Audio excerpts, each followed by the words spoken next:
안녕하십니까, 노선호입니다. 6월 25일 일요일입니다. 6월 26일 월요일부터 6월 30일 금요일까지 6월 마지막 주 투자 전략 살펴보는 시간을 갖도록 하겠습니다. 먼저 지난 주말 마감되었던 미국 시장부터 살펴보겠습니다. 미국 시장은 3대 지수 모두 하락 마감을 했습니다. 나스닥 지수가 1%대 하락을 했고 S&P 500 지수 0.7%대, 다우존스는 0.65%대 하락을 하는 모습을 보였습니다. 나스닥 지수가 지난주까지는 8주 연속 상승을 했는데요. 한 주일 동안 이제는 좀 쉬어가는 그런 움직임을 보이면서 좀 숨구르는 모습으로 마감을 했습니다. 그러면서 일단 이번 주는요, 3대 지수 모두 주간 단위로 1% 이상 하락을 했었고, 그렇지만 뚜렷한 악재 같은 게 있는 것은 아니고, 그동안 좀 상승에 따른 쉬어가는 모습이다. 이렇게 좀 설명을 드릴 수가 있겠고, 좀 내일부터 시작될 한 주일 동안도 사실 좀 이렇게 비슷하게 움직일 가능성이 높다. 이렇게 설명을 드리겠습니다. 시장은 지금 뭔가 뚜렷한 이벤트, 모멘텀이 부족한 거는 사실이고요. 그런 가운데서 일단은 그래도 3월달, 4월달 계속적으로 좀 상승을 하면서 연속적인 좀 상승에 따른 피로감은 분명히 존재하고 있고, 그리고 이제 또 7월이면은 또 2분기 실적 살펴봐야 되기 때문에 그런 부분들 감안을 해봤을 때 좀 계속적으로 좀 쉬어갈 가능성이 높다고 설명을 드릴 수가 있겠습니다. 일단 미국 쪽 같은 경우는 지금 계속적으로 어쨌든 AI 관련된 이슈들이 주목을 받고 있습니다. 물론 지난 주말 미국 시장은 테슬라가 3%대 하락을 했었고, 엔비디아도 1.9%대, 마이크로소프트 1.3%대 이렇게 좀 하락을 하는 모습을 보이기도 했는데요. 어쨌든 이 AI 랠리가 계속적으로 이어졌었고, 그런 가운데 이제 숨을 고르는 것이냐 아니면 거품이냐, 이런 부분들에 대해서는 이제 좀 봐야지 알겠지만, 일단은 관련된 이슈 어쨌든 계속적으로 뭔가 좀 모멘텀이 생긴다면은 그쪽을 중심으로 해서 쏠리면서 시장을 좀 올라갈 수도 있고요. 일단은 관련된 부분들, 결국 반도체 관련주들의 실적이나 이런 측면에서는 충분히 그래도 좀 당분간은 좀 긍정적으로 영향을 미칠 가능성이 높기 때문에 좀 너무 걱정을 할 필요는 없겠다. 이렇게 말씀을 드릴 수가 있겠습니다.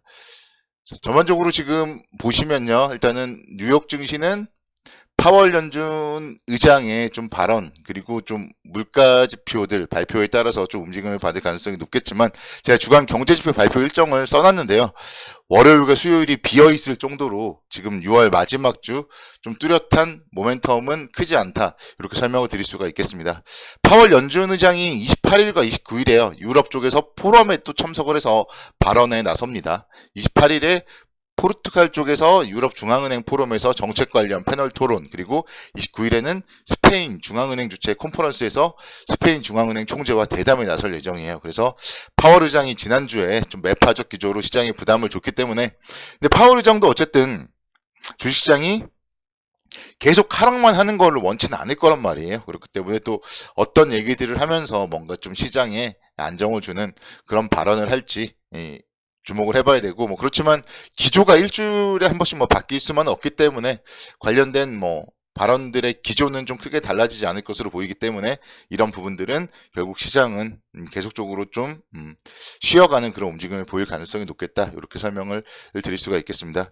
6월 30일 금요일날 같은 경우에 미국의 개인 소비 지출, 그리고 미시건대 소비자 심리 지수, 이런 부분들 발표가 있고요. 그래서 물가 지표, 계속적으로 좀 주목을 좀 해 보셔야 된다고 설명을 드릴 수가 있겠습니다. 그래서 관련된 부분들, 일단 미국 시장은 전반적으로 봤을 때 좀 쉬어갈 수 있겠고요.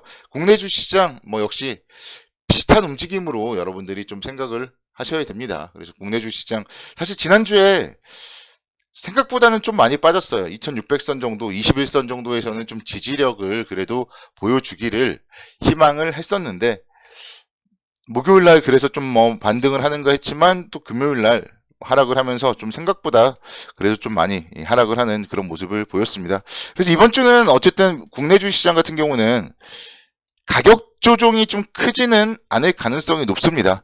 가격 조정이 크지는 않을 가능성이 높겠지만 계속적으로 좀 기간 조정 정도는 이어질 가능성이 높다. 이렇게 설명을 드릴 수가 있겠고요. 지금 이제 61선 라인이 한 2540선에 있고 2550선 정도까지는 올라올 가능성이 높기 때문에, 그 61선 정도 지지선을 바탕으로 해서 2550선과 2650선 정도에서 좀 당분간 박스권의 움직임을 보일 가능성이 높다. 이렇게 말씀을 드릴 수가 있겠습니다. 그래서 2,550과 2,650선 정도 박스권 움직임.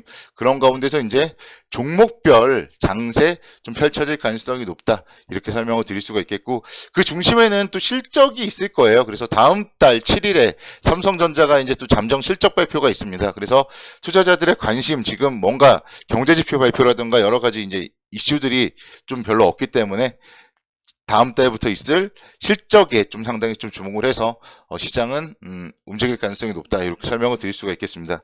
수급적으로 보면요, 지난주에 사실은 이제 오랜만에 좀 좋지 못한 모습이 나왔어요. 그래서 외국인들이 월요일부터 금요일까지 5거래일 연속 좀 순매도를 보이면서 5일 동안에 약 1조 1천억 원 정도 순매도를 보였는데요. 외국인들의 수급 뭔가 좀 안정을 찾아야 된다, 이렇게 말씀을 드릴 수가 있겠지만, 일단은 지금 상황에서는 좀 그래도 차익 실현 관점으로 접근을 하는 것도 뭐라고 할 수는 없습니다. 특히 삼성전자 같은 경우가 외국인들이 올해 이제 좀 강하게 좀 매수를 많이 했었는데, 연초 이후에 외국인들이 매수했던 삼성전자의 수익률이 한 9% 정도로 추정이 되고 있어요. 그래서 이런 부분들 9% 정도에서 어쨌든 뭐 차익 실현을 하더라도 그 정도 수준은 좀 유지를 해야지, 수익률을 그거보다 더 떨어지면은 차익 실현에 좀 또 실이익 별로 없는 거잖아요. 그렇기 때문에 외국인들의 수급 이런 부분들 좀 너무 좀 걱정할 필요는 없을 것이고, 결국은 시장 어쨌든 코스피 지수 2,650선 정도, PBR 1배 수준이고 좀 뭐 단기적으로는 좀 부담스럽다, 이렇게 제가 말씀을 드렸던 그런 부분들 포인트를 생각을 하신다면 좀 너무 걱정을 하실 필요는 없을 것 같다, 이렇게 말씀을 드릴 수가 있겠습니다. 그래서 이벤트가 부재하지만 결국은 좀 종목별 장세에 대해서 여러분들이 좀 생각을 하셔야 되고, 지금 그래서 중요한 거는 여러분들이 이제 어떤 종목을 잘 또 관심 있게 보는지, 이 부분에 말씀드릴 수 있겠습니다. 오랜만에 오늘은 또 종목들을 그래도 얘기를 할 수 있어요. 지난주 일주일 동안 좀 조정을 받았었기 때문에 종목들을 좀 뭐 차분하게 살펴볼 수가 있을 것 같습니다. 일단 삼성전자 한번 좀 다시 살펴보면요, 지금 6월 달 들어서 7만 원대에서 나름대로 횡보 보여주고 있습니다. 그렇지만 지난 목요일 날 상당히 좀 큰 폭의 장대 양봉이 나왔었고, 결국은 뭐 7만 원 정도 지지력을 보여줄 가능성이 높다고 설명을 드릴 수가 있겠습니다. 하반기에 메모리 반도체 가격 상승이 기대된다는 점에서 반도체 업종 충분히 좀 추세적인 주가 상승 기대해 볼 수가 있겠고요. 그래서 7만 원대 초반권 정도 충분히 여기서 오히려 매도하시는 분들도 많은데, 오히려 7만 원대 초반이라면 매수해서 그래도 8만 원 정도는 한번 노려보는 전략이 좀 바람직하다고 볼 수 있겠습니다. 그래서 삼성전자 좀 긍정적으로 살펴보자, 이렇게 설명을 드리겠고, 상승 추세 종목들을 여러분들이 좀 봐야 돼요. 그래서 낙폭과대 종목보다는 좀 상승 추세 종목을 봐야 된다, 이 부분을 말씀을 드리고 싶고, 그래서 대덕전자 같은 종목들 한번 보고 싶은데요. 5월 달부터 주가가 좀 엄청나게 상승을 했었고, 지난주에 이제 좀 나름대로는 쉬어가는 그런 모습을 보였습니다. 그래서 이런 기업들이 충분히 또다시 좀 신고가를 낼 수 있는 그런 모멘텀을 갖춘 종목이다, 이렇게 좀 설명을 드리고 싶습니다. 그래서 메모리 반도체 패키지 뭐 이런 부분들 관련해서 이제 당연히 반도체 쪽이 중심으로 해서 실적이 좋지 못했었기 때문에 주가가 뭐 좀 지지부진했다가 5월 달부터는 상당히 올라서고 있고요.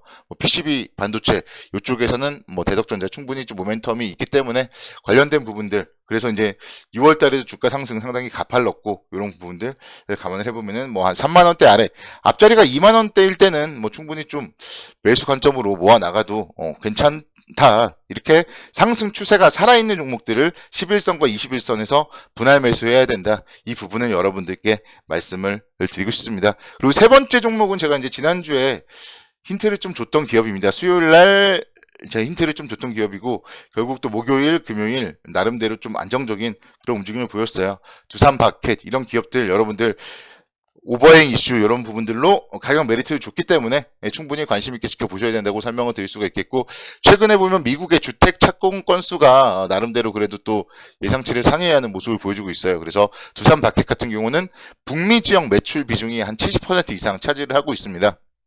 그래서 관련된 부분들 감안을 해봤을 때, 실적 측면에서 봤을 때 제가 지난주에도 목표 주가는 7만 원대자 이렇게 말씀을 드렸습니다. 그래서 7만 원대까지 한 20% 이상 충분히 상승 여력이 있기 때문에 이번 주에 이런 두산바켓 같은 기업들 충분히 관심 있게 지켜볼 수 있겠다. 그래서 항상 제일 중요한 건 실적입니다. 그래서 실적 대비 저평가되어 있는 기업, 그런 기업들이 이렇게 가격 메리트를 주는 이슈가 나왔었기 때문에 두산바켓 같은 기업들 한번 내일부터 시작된 한 주일 동안 주목을 해보시면 상당히 좋을 것 같습니다. 그래서 내일부터 시작된 한 주일 동안도 모두 힘내시기 바라겠고요. 날씨가 좀 그런데요, 힘들 내시기 바랍니다.